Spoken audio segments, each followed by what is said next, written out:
This will save you from years of unhappiness and regret in that home. When I got married, whenever my husband offends me, I become very withdrawn. I won't say anything.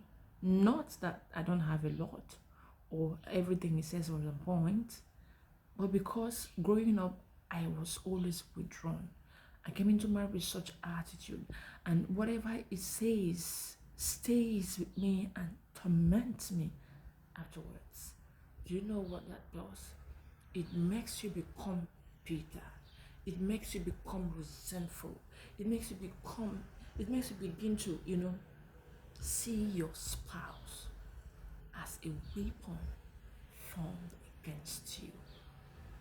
It took me 3 years to unlearn this. 3 amazing years, and by divine intervention, by God's mercy and grace, there was a time, in fact, your mind is boiling as if it wants to explode. I heard the Lord say, Beatrice, if you continue like this, you will endanger your mental health. Stop. Today, if my husband offends me, I say it plump and plain. Right? This one is not right. Don't do this again.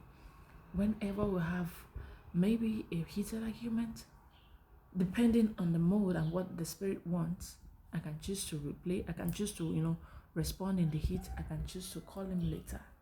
However, I must not allow that pain settles in me. It will make you to become an evil woman. I'm sorry to use that word. When you always allow wrong words, when you always allow a spouse or anybody to offend you, they are always offending you and you don't do anything in return, you will inadvertently become a winch. I'm sorry to say it. You become bitter. You become stagnant. You cannot even pursue what is in front of you.